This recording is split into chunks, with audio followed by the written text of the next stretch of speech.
आज हम प्रमाण रखेंगे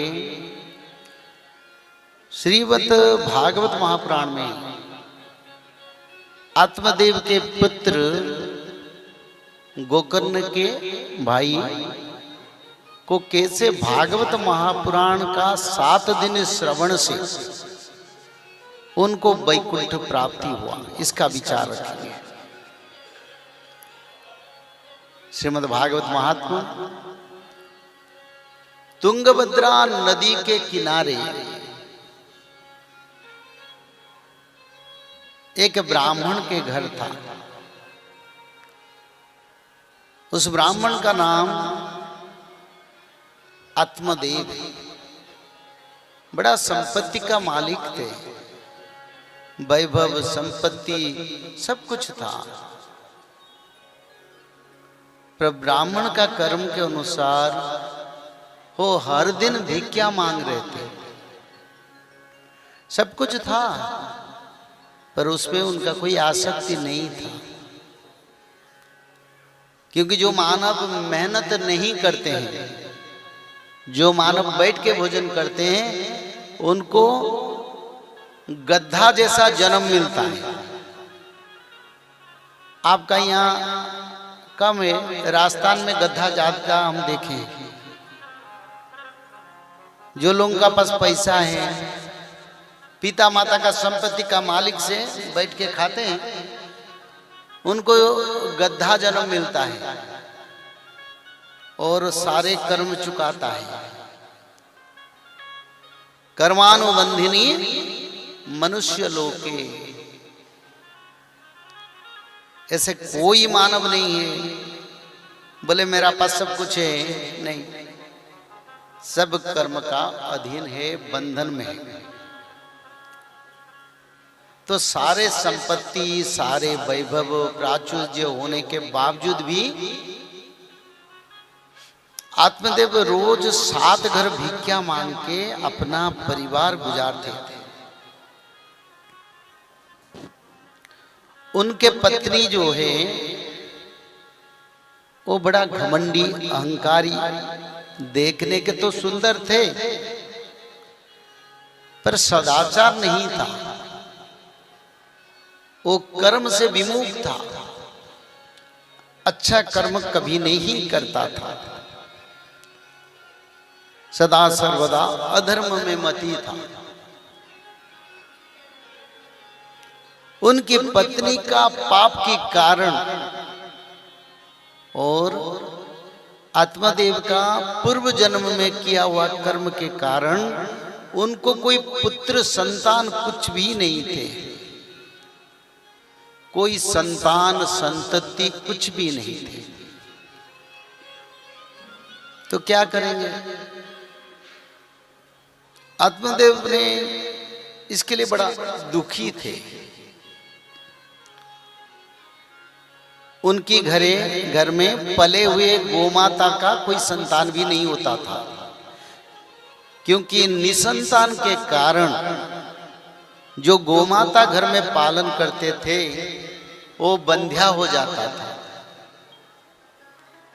कोई पेड़ पौधे अगर घर के आंगन में लगाए, उसमें फल नहीं आता था, बढ़ावा नहीं आता था। उनके घर को ब्राह्मण लोग भिक्षा मांगने नहीं आते थे। वो कोई अच्छा फल घर में लेके उसको रखे तो कम समय में वो नष्ट हो जाता था। तो इससे बड़ा दुखी थे।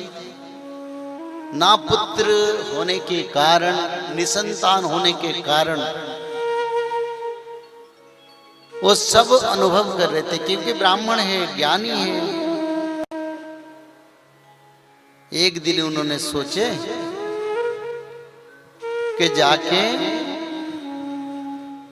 जंगल में अपना जीवन को त्याग कर दे। और इसे सोचते हुए आत्मदेव ने जंगल की ओर चले। जाके जंगल में एक पेड़ के नीचे बैठे, विचार करे क्या करेंगे। उसी समय एक सिद्ध पुरुष आके उनको दर्शन दिए। तब आत्मदेव ने उनको प्रणाम किया। बोले भगवान आप तो ब्राह्मण है, बड़ा ज्ञानी है, आप संत है, मैं बड़ा दुखी हूं, थोड़ा मेरा दुख का इलाज करो।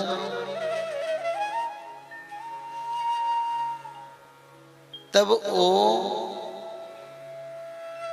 संत ने बोले क्या तुम्हारा समस्या?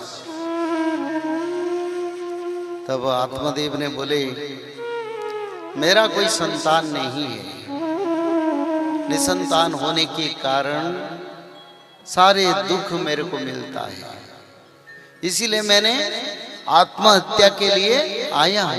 ये जीवन का कोई अर्थ नहीं, मेरे को कोई पिंडदान नहीं करेगा, मेरा पुरुष आगे नहीं रहेगा, तो आप मेरे को कृपा करें, मेरे को एक संतान दीजिए। तब सन्यासी संत ने बोले तेरा तो मस्तक रेखा से पता चलता है 7 जन्म तक तेरा संतान नहीं है, तो तुम्हारा संतान होने की कोई दिखाई नहीं देता है।